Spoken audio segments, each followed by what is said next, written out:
San Vicente Fundación.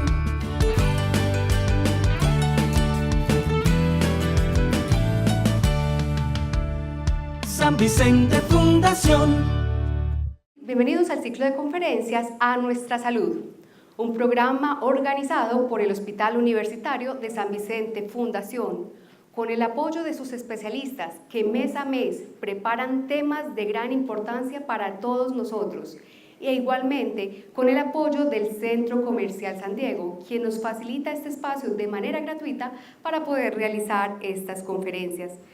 Recordemos que estas conferencias en ningún momento reemplazan la consulta con el médico. Estas simplemente nos ayudan a hacer una valoración de nuestra salud y a mejorar nuestras prácticas para evitar enfermedades. Saludamos entonces al público que hoy nos acompañan y a las personas que nos ven a través de nuestro canal en YouTube. Pero antes de pasar a nuestra conferencia, que tiene que ver con los servicios de salud, quiero decirles que contamos en el Hospital Universitario con este tipo de servicios y allí encontramos la sala de hospitalización, psiquiatría de enlace, grupo de adicciones, servicio de psicología y servicio de psiquiatría infantil.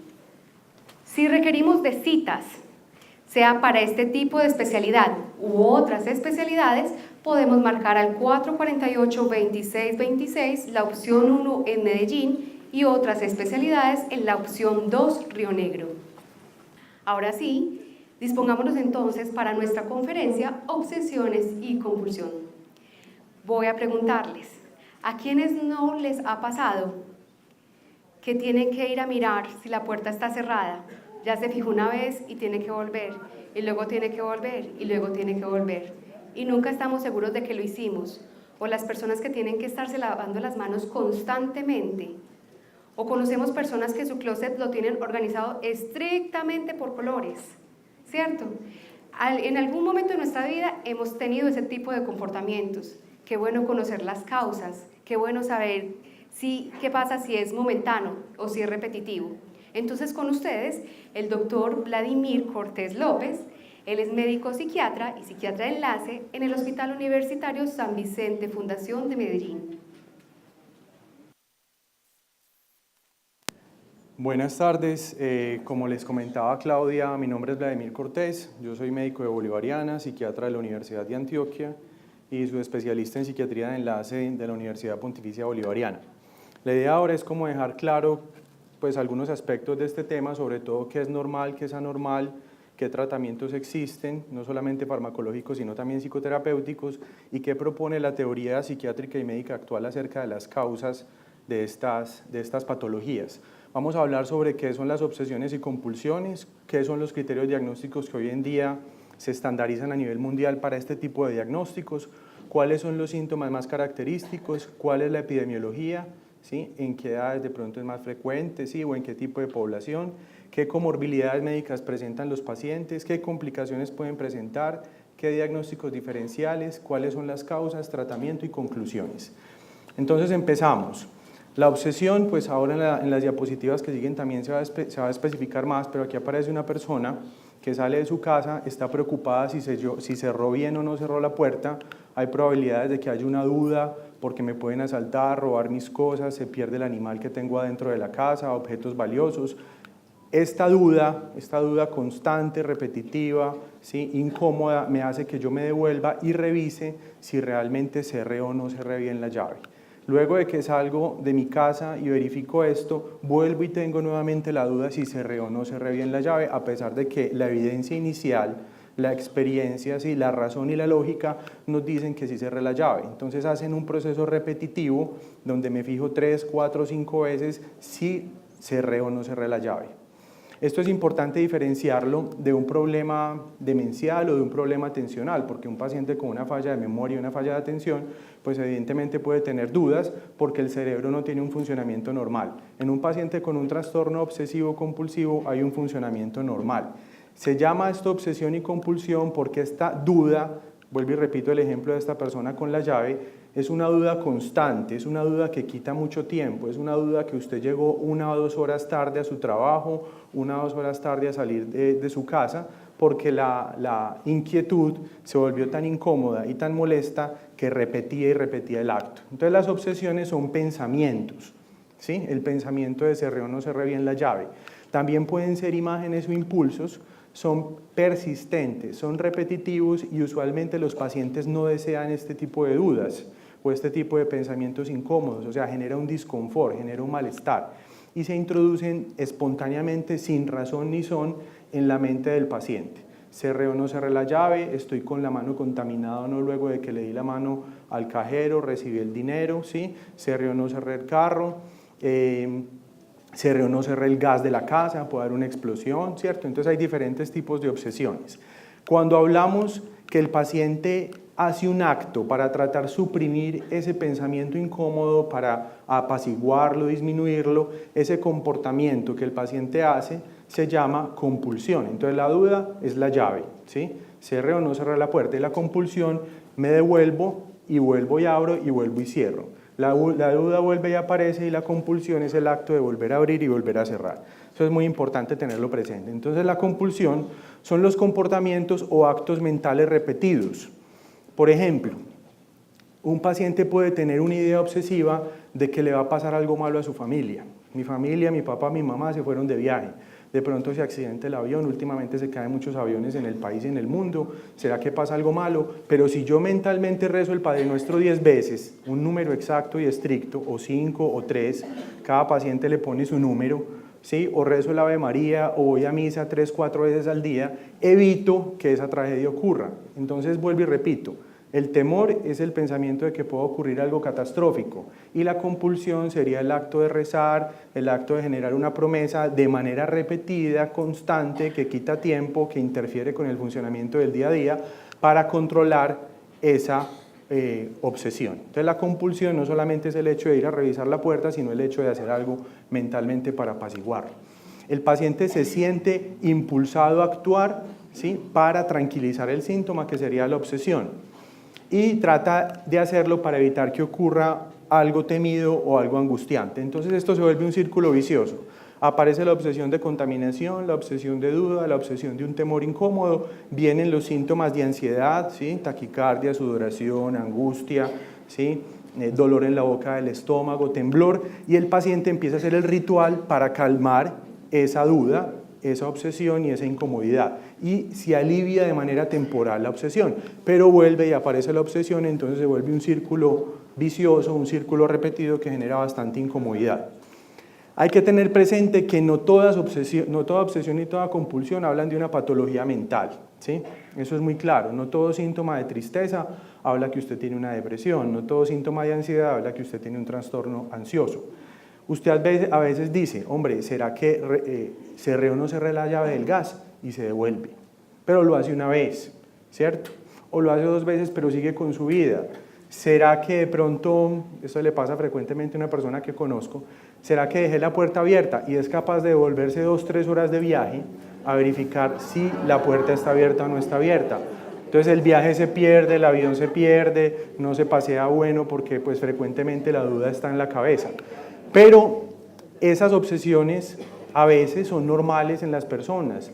De pronto me ensucié y me contaminé en un hospital, un paciente estaba tosiendo al lado, una gotera de sangre que no vi y me lavó la mano, me la lavé 2 veces, pero pasó, ¿sí? No me quedé 1 hora, 2 horas lavándome las manos de manera repetitiva y no se me retrasó el trabajo.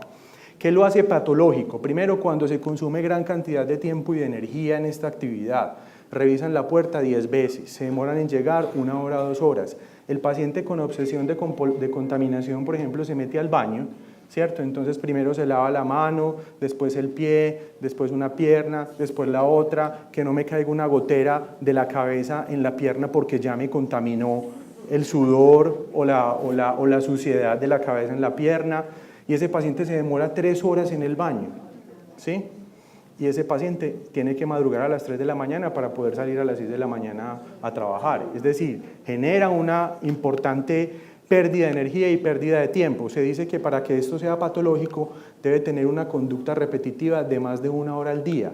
Generan casi siempre ansiedad y llevan a un deterioro familiar, social, ocupacional y académico. porque el paciente siente esa obsesión, ese pensamiento como algo extraño, como algo incómodo.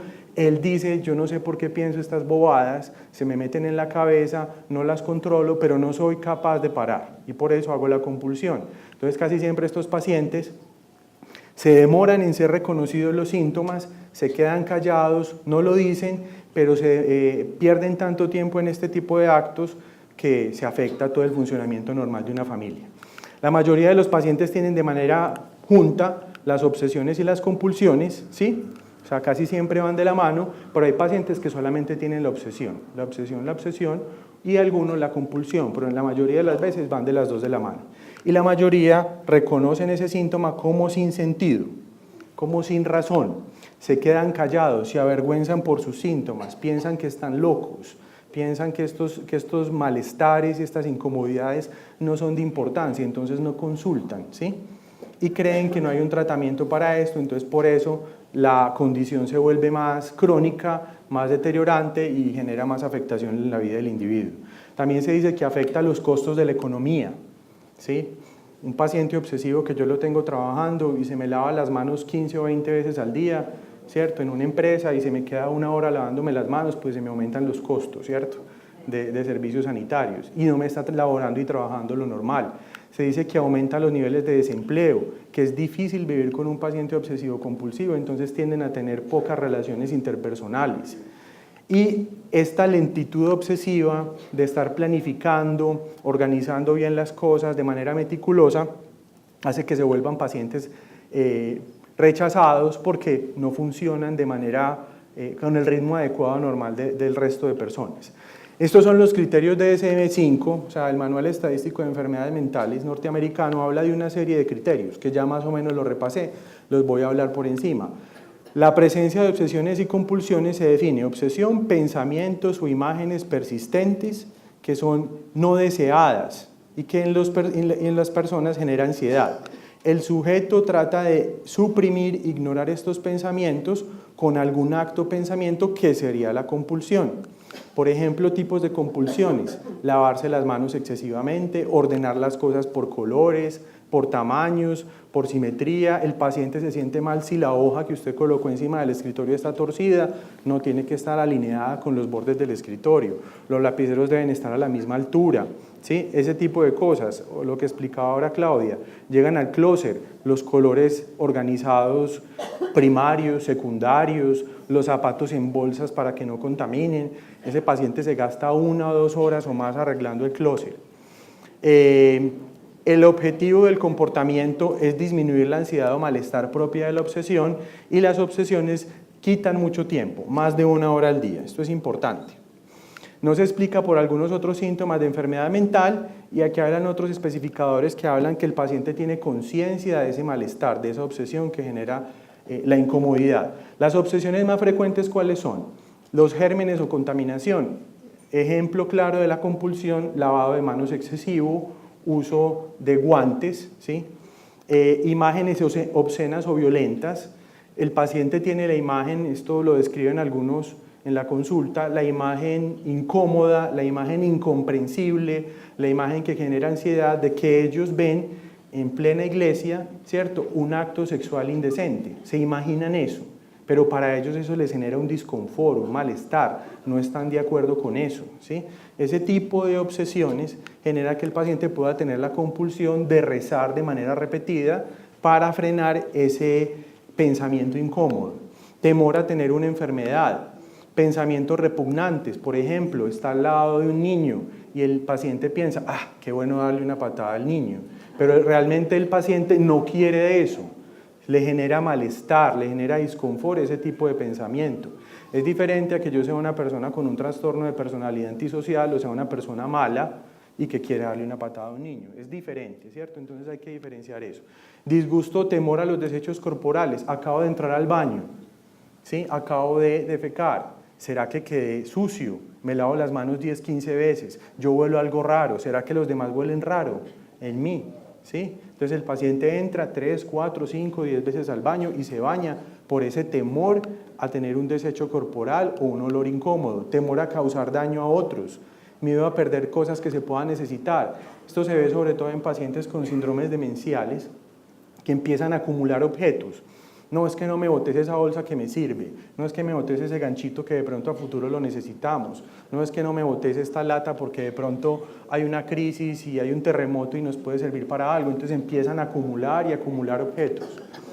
Orden y simetría ya les había especificado, por ejemplo, los colores en la ropa, los zapatos de los tamaños iguales, en fin, y los pensamientos sexuales intrusivos, que es lo que les decía ahora de las imágenes sexuales o sacrílegas, cuando se encuentran en misa.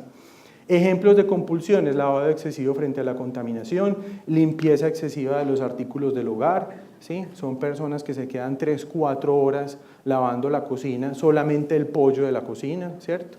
O solamente lavando 2 o 3 ollas. Lavar una parte del cuerpo primero y tomar la ducha, como les explicaba, para que no se vaya contaminando el resto del cuerpo. Comprobar repetidamente que las llaves, las puertas, el gas, el carro, todo esté bien cerrado. Una repetición excesiva de las cosas para que el paciente, por el temor a olvidarlo.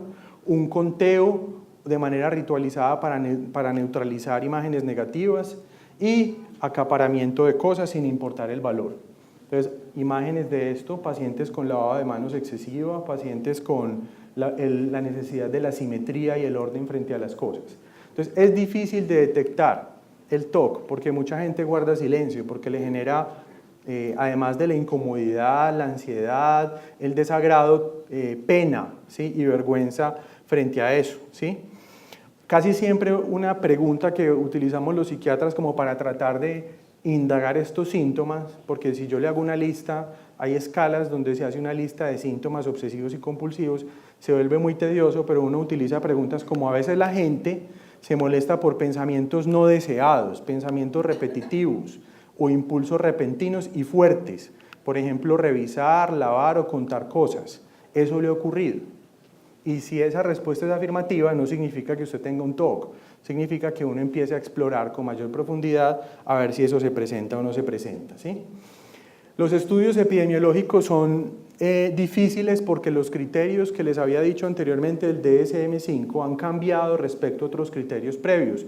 Entonces, digamos que no hay un consenso en la psiquiatría actual sobre cuáles son los criterios más adecuados, pero los nuevos criterios todavía no tienen el bagaje de estudios suficientes para hablar de una prevalencia, una incidencia y una distribución en la población más clara. Pero se habla que el TOC o trastorno obsesivo compulsivo es el 4º trastorno mental más frecuente en países desarrollados, ¿sí? O sea, países como Estados Unidos, Suecia, Noruega, Francia, Alemania, y es la 10ª causa a nivel mundial de discapacidad. O sea, el paciente tiene síntomas tan repetitivos que ya no sale de la casa, el paciente tiene síntomas tan repetitivos que perdió el trabajo, entonces ya no puede laborar, ya no puede relacionarse, ¿sí? Puede afectar hasta un 2 o 3% de la población y a un 1% de los niños, no es tan frecuente, por fortuna, y no se ha encontrado ninguna diferencia respecto a la edad, respecto al sexo, respecto a la raza o el estado socioeconómico. La prevalencia casi siempre es igual entre mujeres y hombres. Estamos de la mano en este aspecto, ¿cierto? Las mujeres de pronto aparecen un poquito más, una incidencia un poco mayor en la edad adulta, y los varones se afectan un poco más en la infancia, pero en términos generales es igual en hombres y en mujeres. Y si no hay un tratamiento adecuado, esto se vuelve un asunto crónico y de difícil manejo, con aparición y desaparición de síntomas que generan disconfort, discapacidad y compromiso funcional. Entonces, por eso es tan importante tratar de consultar y tener un tratamiento adecuado. Esta es la epidemiología, este es un artículo que es la Encuesta Nacional de Salud Mental 2015, hecho en Bogotá por la Universidad Pontificia Javeriana, y aquí aparecen los diagnósticos más frecuentes a nivel de Colombia. El más frecuente, por ejemplo, cuando hablamos acá, 4.3% de pacientes con depresión, ¿sí? Pacientes con trastornos afectivos bipolares pueden llegar hasta 1.3% o 6%, y no aparece el trastorno obsesivo compulsivo, ¿sí? Aparecen otros trastornos de ansiedad, por ejemplo, pánico, ansiedad generalizada, pero no aparece el trastorno obsesivo compulsivo en nuestra epidemiología. O sea, todavía no hay estudios en Colombia. A nivel mundial es un 2 o 3%. Casi siempre el TOC o el trastorno obsesivo compulsivo tiene otra serie de trastornos psiquiátricos comórbidos. O sea, casi siempre el 80% de los pacientes tienen un TOC, pero también tienen otros síntomas. Por ejemplo, depresión, que es la comorbilidad más frecuente. El paciente se da cuenta, yo me gasto 2 o 3 horas lavándome las manos, 2 o 3 horas saliendo de la casa, ¿sí? Yo tengo pensamientos incómodos en la misa, no sé por qué me pasa, ¿sí? Yo creo que me contamino constantemente y pierdo mucho tiempo lavándome las manos, ya me he hecho heridas en la piel de tanto lavado. Ese paciente empieza a sentir el rechazo social, la pérdida de la capacidad laboral, social, y aparecen síntomas de depresión. Los trastornos de ansiedad también muy frecuentes, por ejemplo el pánico, y la esquizofrenia, que es un trastorno mental diferente, que llamamos psicosis crónica. Puede aparecer la comorbilidad, o sea, la unión de las dos enfermedades, como si uno sufriera problemas del corazón y al mismo tiempo del riñón. Eso hablamos de comorbilidad. Esa comorbilidad puede estar presente hasta en un 26% de pacientes. También se presenta el trastorno obsesivo compulsivo en enfermedades neurológicas. Pacientes con epilepsias pueden presentar síntomas obsesivos compulsivos. Pacientes con esclerosis múltiple, con accidentes cerebrovasculares que comprometen unas zonas internas del cerebro llamadas ganglios basales. Esos pacientes también pueden tener TOC. Lesiones traumáticas en el cerebro y pacientes con demencia. Sobre todo la demencia frontotemporal. Entonces las dificultades son familiares, la calidad de vida, el funcionamiento, el empleo y una condición muy importante, el suicidio. Como hay una comorbilidad muy importante con depresión y hay un deterioro funcional, social, ¿cierto?, relacional y académico, lastimosamente hay una probabilidad mayor de suicidio cuando se tiene un TOC versus, o sea, no tener un TOC, ¿sí? Vuelvo y repito, por esa comorbilidad con el suicidio, ¿sí? Entonces la incidencia de suicidio es mayor que la población general. Este es un paciente con trastorno obsesivo compulsivo, tiene temor a los gérmenes, utiliza guantes, utiliza mascarillas para evitar contaminarse con el ambiente, microorganismos, contaminantes. Diagnósticos diferenciales, esto es muy importante tenerlo presente. En la esquizofrenia, que es una enfermedad mental, donde la gente tiene 3 síntomas importantes, que es tener alucinaciones, ver cosas que no existen, tener ideas delirantes, ¿sí? Idea delirante es tener la creencia en algo a pesar de que eso no es real. Les doy un ejemplo, un paciente llega acá y dice, a mí me persigue la DEA, el DAS, el FBI, la KGB, Donald Trump, Obama, Uribe, Chávez, y el paciente dice eso con convencimiento absoluto de que eso es real, y al mismo tiempo ve a un señor que está allá al fondo y dice, ese señor es igualito a Donald Trump, alucina, ve cosas que no son, ese paciente tiene un trastorno psicótico, ¿sí? Alucina, cree cosas que no son. Eso es un diagnóstico que puede presentarse al mismo tiempo de un TOC, pero la diferencia radica en que el paciente con TOC tiene conciencia de que lo que siente, lo que piensa, sus obsesiones, sus compulsiones son extrañas, no tienen sentido. O sea, el paciente no está a favor de esa creencia. Eso es importante tenerlo presente. El paciente se lava las manos, el paciente revisa la puerta 10 veces, pero él sabe que eso es incómodo, que eso no tiene sentido, que él ya lo revisó, ¿sí? Pero el impulso lo lleva a hacerlo y la duda lo lleva a verificar. Entonces es importante. El esquizofrénico está convencido que aquí está Trump, Obama, en fin, Uribe y Chávez juntos. Entonces reconoce que el pensamiento es producido por su propia mente. Reconoce eso. Y los síntomas del TOC pueden ser extraños y se reconocen como absurdos. Eso es muy importante.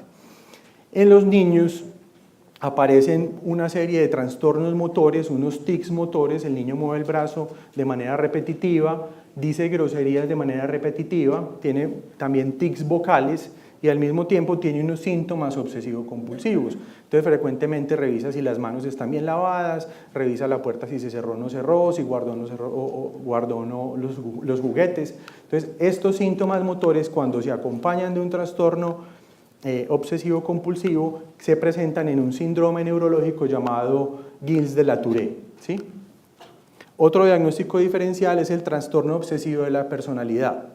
En el trastorno obsesivo de la personalidad, diferente al TOC, el paciente no muestra desagrado frente a esa idea repetida de que todo tiene que estar en orden, de que todo tiene que estar a tiempo, de que nada puede estar contaminado, ¿cierto? No le disgusta, ¿cierto? Entonces es el paciente que uno ve que tiene la duda y llama 10, 15 veces, ¿cierto? Es el paciente que tiene la duda de que el compañero hizo bien o no el trabajo y pone 10 correos electrónicos, ¿cierto? Y no le molesta. lo considera algo normal, no lo considera absurdo, no lo considera sin sentido. Tienden a ser perfeccionistas, a tener un control mental e interpersonal. Son personas rígidas, muy firmes como a la norma y muy testarudas. Ese paciente tiene un trastorno de personalidad que no se considera necesariamente una condición enfermedad mental o una patología mental, diferente al TOC, donde usted sí siente que ese pensamiento le genera incomodidad, angustia e incomodidad y malestar. PANDAS es una enfermedad que hoy todavía no se ha definido claramente en la medicina, pero se propone que es un síndrome neuropsiquiátrico pediátrico. ¿En qué consiste? Los niños a veces tienen infecciones faríngeas. El cuerpo desarrolla defensas contra esas infecciones faríngeas. Se postula en la teoría que explica esto, que esos anticuerpos, o sea, esas defensas también llegan al cerebro y atacan zonas como los ganglios basales y aparecen síntomas muy parecidos a un trastorno obsesivo-compulsivo, ¿cierto? Y aparecen también alteraciones motoras parecidas al Gilles de la Tourette. Entonces, eso se da principalmente en niños. La demencia frontotemporal es la demencia que más se asocia con trastornos obsesivo-compulsivos. La demencia ya sabemos que es una enfermedad donde las neuronas en términos generales van perdiendo funcionabilidad, conectividad unas con otras. La más conocida es la demencia Alzheimer, ¿cierto? La demencia mixta y también vascular, pero en la demencia frontotemporal el daño se da principalmente en los lóbulos frontales, o sea, en la frente, y en los lóbulos temporales. Esos lóbulos cerebrales son los que más coordinan el comportamiento, las emociones. Entonces esos pacientes no tienen las fallas de memoria típicas de un Alzheimer, sino que son pacientes muy impulsivos, irritables, con bajo interés por los demás y tienen unos síntomas obsesivos. Entonces, la típica historia, mi mamá a los 70 años o a los 60 empezó de un momento a otro a acumular papel higiénico y tiene el cuarto lleno de papel higiénico. O empezó a comprar jabones de manera repetitiva y compulsiva y la vemos irritable, la vemos con poco interés por los demás, acapara objetos, empezó a tener una serie de conductas rituales y repetitivas, la vemos retraída, agresiva, ¿sí? Empezó a gastar dinero en cosas que usualmente no lo hacía, ¿cierto? Esa demencia frontotemporal tiene muchos síntomas obsesivos. También pueden haber síntomas obsesivos en pacientes que reciben medicamentos.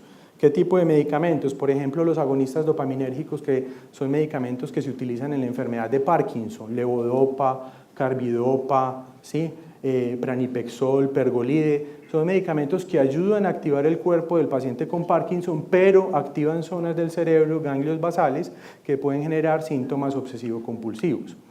Los antipsicóticos que utilizamos los psiquiatras para la esquizofrenia o la bipolaridad en algunos casos pueden generar síntomas obsesivo-compulsivos y la ritalina también. Lo mismo como sustancias ya nocivas y sustancias tóxicas. Los pacientes consumidores de cocaína, consumidores de anfetaminas pueden tener síntomas obsesivo-compulsivos. En cuanto a los medicamentos psiquiátricos, algunos medicamentos pueden generar algunos síntomas obsesivos, entonces uno siempre tiene que estar vigilando. Por ejemplo, clozapina y olanzapina, cuando el paciente inicia el tratamiento, si aparecen obsesiones, si aparecen compulsiones, para ver si cambiamos el medicamento y esto no se genera. ¿Cuál es la causa? No hay una causa absolutamente clara, hay una teoría genética donde se postula que hay alteraciones en los genes que configuran las sustancias del cerebro llamados neurotransmisores. Las sustancias del cerebro, neurotransmisores más importantes implicados en el TOC, es la serotonina, la dopamina y el glutamato. ¿Cómo se llegó a esa teoría? Porque en 1975 se empezó a usar un antidepresivo llamado clomipramina y nos dábamos cuenta que luego de empezar a usar ese antidepresivo que aumenta los niveles de serotonina a nivel cerebral, el paciente mejoraba los síntomas obsesivos y compulsivos. Entonces, a partir de ahí, del uso de ese medicamento, empezaron a aparecer otros que también actúan sobre la serotonina. Entonces, se habla que hay una disfunción, o sea, una alteración, un mal funcionamiento en la serotonina cerebral. También se dice que el glutamato con algunos medicamentos, como por ejemplo este que está en experimentación, Riluxol, pueden favorecer a mejorar los síntomas obsesivos. Y la dopamina, porque medicamentos como los antipsicóticos, que ya les dije para la esquizofrenia, los bipolares, o los agonistas dopaminérgicos para el Parkinson, han incidido en que la gente tenga los síntomas o mejore de los síntomas. Entonces todavía hay una teoría clara, absoluta, pero lo más concreto es que la serotonina está disregulada. Hay una serie de imágenes cerebrales. Las imágenes cerebrales funcionales es que usted lo meten en un tomógrafo o en un resonador, le dan unas sustancias para mirar cómo es el consumo de azúcar, ¿sí? O cómo es la actividad energética del cerebro, y se dan cuenta que los pacientes que tienen trastorno obsesivo compulsivo, cuando están muy sintomáticos, cuando están muy enfermos, hay mayor activación en las cortezas orbitofrontales y en las partes internas del cerebro como los ganglios basales.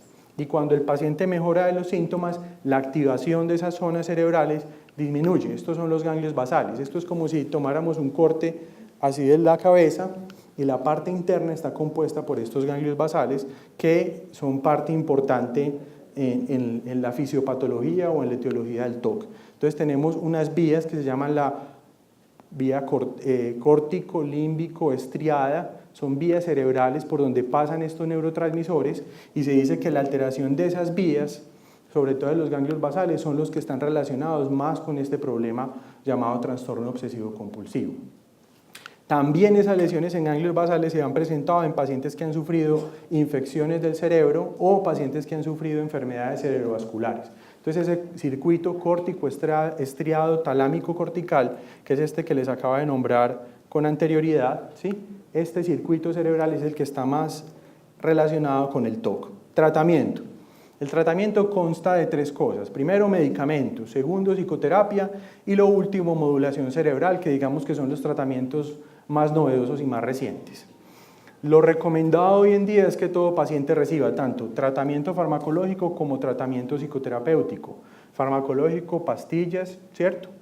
Sobre todo medicamentos que influencian la producción y aumentan la producción de serotonina.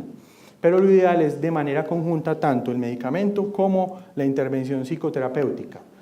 Los medicamentos como la fluoxetina, sertralina, paroxetina, escitalopram se conocen como inhibidores selectivos de recaptación de serotonina. Eso en resumen lo que dice es que el medicamento ayuda a que haya más serotonina en el cerebro y eso ayuda a que haya una mejor modulación de esas vías córtico-talámicas, ¿cierto?, que les acabé de explicar. Los pacientes con TOC lastimosamente no responden tan rápido como el paciente depresivo, ¿cierto? Y requieren mucho más tiempo de tratamiento, dosis más altas de tratamiento y tener paciencia, porque pueden mejorar, pero demora más la respuesta al tratamiento. La mejoría se puede dar luego de 12 semanas de tratamiento, eso equivale a 3 meses, y se recomienda el tratamiento mínimo entre 12 meses y 24 meses, año, 2 años, ¿sí? Entonces responden más lento. Esto es muy importante porque la gente se va y con psiquiatría pasa mucho. Ah, me dio el medicamento, llevo 15 días, doctor, yo dejé eso a mí no me funciona. Hombre, fisiopatológicamente hay que esperar a que el medicamento vaya regulando todos esos circuitos internos del cerebro y esas sustancias cerebrales. Y en el TOC se demora mucho más que en una depresión. Lastimosamente nada está libre de efectos secundarios. Usted busca en un vademécum acetaminofén y encuentra 100 posibles efectos secundarios, pero cuando le da dolor de cabeza se toma el Dolex, ¿cierto? O el acetaminofén. Lo mismo ocurre con estos medicamentos, hay efectos secundarios. Por eso es tan importante que uno siempre tenga un tratamiento guiado con el médico para evaluar los efectos secundarios, buscar cómo mejorarlos o suspender el medicamento y cambiarlo por otro donde uno lo pueda tolerar más. Algunos pacientes pueden presentar insomnio, náuseas, ansiedad, boca seca, vómito y diarrea. La mayoría de estos efectos incómodos casi siempre desaparecen 10-12 días después del inicio del tratamiento. Yo sé que son malucos, pero algunos tienden a disminuir cuando va pasando el tiempo. Y hay que tener cuidado con la clomipramina, que es el que le contaba que en 1970 se postuló como un tratamiento muy importante porque en pacientes que tengan problemas cardíacos puede generar alteraciones del ritmo cardíaco, pero los antidepresivos actuales que se utilizan para la ansiedad y para el TOC, fluoxetina, sertralina, paroxetina, escitalopram, en fin, son medicamentos que no tienen este pero a nivel cardiovascular. Cuando el paciente detiene el tratamiento hay un alto riesgo de recaída, por eso la recomendación es entre 1 año y 2 años. Y cuando uno retira el medicamento debe hacerlo de manera lenta, progresiva. ¿Por qué? Porque el cuerpo está ya, digamos, en un estado de tranquilidad, de mayor control y usted lo retira rápidamente y vuelve el síntoma a aparecer de manera fuerte. Estos son simplemente un cuadro donde aparecen los antidepresivos que se han utilizado en el trastorno obsesivo compulsivo.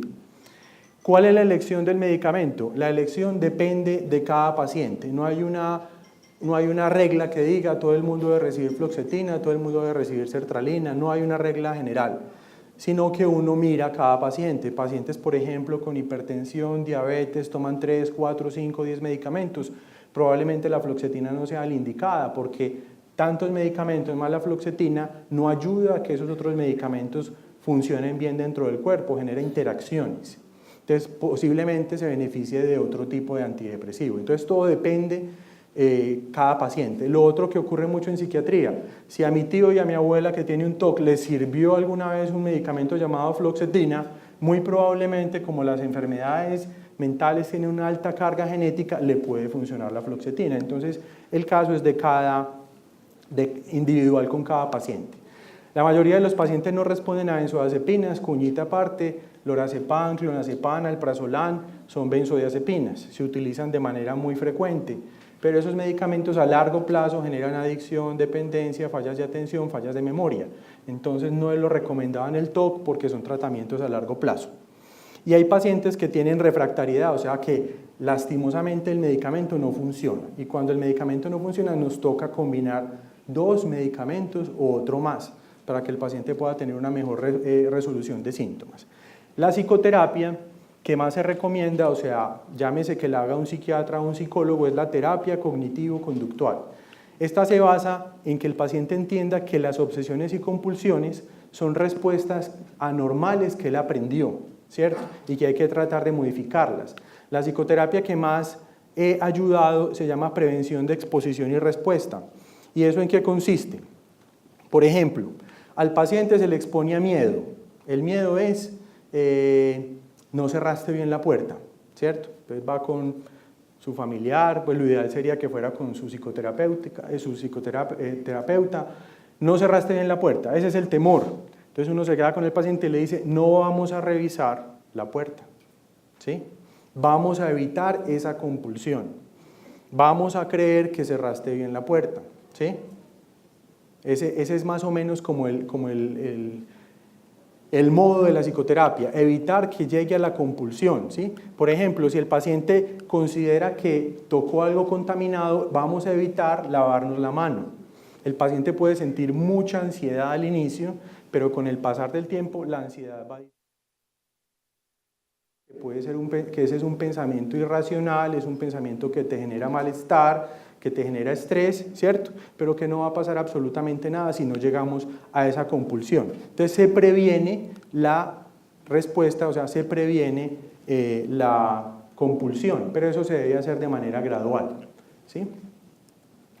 Cuando el paciente no mejora, se recomienda dar 2 medicamentos, ¿cierto? Y las dosis, vean que hay dosis muy elevadas, por ejemplo la fluoxetina viene de 20 miligramos. En el trastorno obsesivo compulsivo hay pacientes que tienen que recibir hasta 120 miligramos, ¿sí? Porque el trastorno responde mejor a dosis más elevadas diferente a una depresión. Muy bien, cuando el paciente mejora parcialmente un medicamento, uno lo que trata de hacer, si la mejoría no fue total o no fue mayor, aumentar esa dosis del medicamento para lograr potenciar y darle más posibilidades. Si no hubo respuesta, quitamos el medicamento y buscamos otra opción. Clomipramina es el medicamento que les decía que en 1970 nos dimos cuenta en psiquiatría que ayudaba en estas obsesiones. Este medicamento todavía se utiliza, se comercializa, solamente hay una presentación en el país, pero lastimosamente puede presentar algunos efectos como sedación, ¿sí? Taquicardia, bajas de la presión y no digamos que es la primera elección por estos efectos secundarios, ¿cierto? Por ese potencial de toxicidad cardíaca. Se ha propuesto que cuando el paciente es refractario se utilicen 2 antidepresivos al mismo tiempo, vigilando los efectos secundarios, o se utilicen algunos antipsicóticos. Vuelvo y repito, el TOC no es una enfermedad del espectro de la psicosis como la esquizofrenia, pero nos hemos dado cuenta que algunos pacientes al agregarles un antipsicótico que tenga acción sobre la serotonina, por ejemplo la risperidona, la olanzapina, la quetiapina o el aripiprazol, puede ayudar a mejorar los síntomas. Los otros tratamientos que se utilizan ya no son tratamientos farmacológicos, sino que son otros tratamientos como por ejemplo la estimulación magnética transcraneana. Eso es como colocar una especie de imán, ¿sí?, que genera una serie de cargas eléctricas para estimular diferentes zonas del cerebro. Esto se ha utilizado en depresión y en algunos pacientes con TOC. No ha tenido todavía una respuesta absoluta, en algunos ha funcionado. El otro tipo de tratamiento es la psicocirugía, que por fortuna eso ya no es tan frecuente. Anteriormente se llegaba a estas zonas internas del cerebro, los ganglios basales, el estriado, y los neurocirujanos hacían pequeñas incisiones en esas zonas, cortes en esas zonas, y el paciente mejoraba de algunos síntomas, pero como es llegar al cerebro, abrir la masa encefálica, podían haber consecuencias motoras o en el lenguaje importantes. Y hoy en día lo que se está utilizando es la estimulación cerebral profunda. La estimulación cerebral profunda es colocar electrodos en las partes internas del cerebro, también por medio de neurocirugía, y generar una descarga, ¿sí?, en las zonas afectadas más por el TOC para aliviar los síntomas. Es lo que se hace en los pacientes con Parkinson de difícil manejo, que los medicamentos no les funcionan, le ponen unos electrodos internos, modulan la descarga de energía dentro del cerebro y pueden mejorar de los síntomas motores. Y lo mismo puede pasar con el TOC, pero nada más han mejorado de un 30 a un 40%. Entonces, por eso, como estos tratamientos aún están en experimentación, la recomendación es psicofármacos, psicoterapia, que es muy importante que las dos cosas vayan de la mano, ¿sí?, no que una vaya por un lado y la otra por el otro. Conclusiones. Los pacientes con TOC no suelen buscar ayuda o tratamiento hasta que haya un deterioro funcional muy significativo, lo que les decía, la vergüenza, ¿cierto? No me van a considerar una persona cuerda, mis quejas no tienen importancia, ¿sí? Las áreas del cerebro más implicadas son la corteza frontal y las zonas interiores del cerebro, como el núcleo caudado, ¿cierto? Las complicaciones no solamente es en ese problema funcional, laboral, familiar, relacional, sino que también puede generar depresión que favorece el riesgo de suicidio o lesiones cutáneas cuando hay un trastorno de contaminación asociado a una compulsión de lavado excesivo, ¿cierto? Los inhibidores selectivos de recaptación de serotonina, ¿sí?, que son un grupo de antidepresivos, ya se los dije, fluoxetina, sertralina, en fin, y la terapia cognitiva son los tratamientos de primera línea, antes de llegar a los tratamientos más avanzados como estimulación cerebral profunda, ¿cierto?, o estimulación cerebral transcraneana. Casi siempre el paciente requiere dosis más largas y dosis más altas para poder mejorar. En eso hay que tener paciencia y educar muy bien a la gente. Siempre es necesario consultar a un psiquiatra y un psicólogo para que haya un tratamiento conjunto de medicamentos más psicoterapia. Existen múltiples medicamentos que pueden ayudar a mejorar la funcionabilidad y el bienestar. Yo sé que todo el mundo cree y tiene, digamos, el ideal de que el síntoma desaparezca totalmente, y esa es la idea nuestra. Hay pacientes que el síntoma no desaparece del todo, pero disminuye bastante y permite que usted pueda tener una mejor funcionabilidad, ¿cierto? El paciente con trastorno obsesivo compulsivo siempre requiere ayuda y tiene una posibilidad de mejorar. Eso es muy importante. Hay posibilidades de que esto despegue y esto tiene un tratamiento. Yo diría que la recomendación más importante, pues además de que sepamos que hay un tratamiento, es no automedicarnos porque no conocemos bien qué medicamentos hay, qué efectos secundarios hay, qué interacciones farmacológicas hay. No automedicarnos porque a veces la gente empieza algo y lo suspende y aparecen efectos secundarios importantes por no haber seguido como una línea de tratamiento más adecuado. No automedicarnos porque la terapia de exposición y prevención de respuesta, que es la terapia cognitivo-conductual para el TOC, tiene mucha posibilidad de mejorar, pero tiene que ser guiada. Nadie aprende a hacer ese tipo de prevención y de respuesta. A uno le tienen que enseñar, ¿cierto? Uno lo tienen que acompañar. Muy bien, muchas gracias.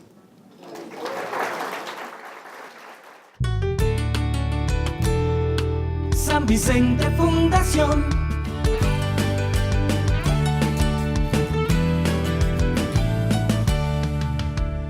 San Vicente Fundación.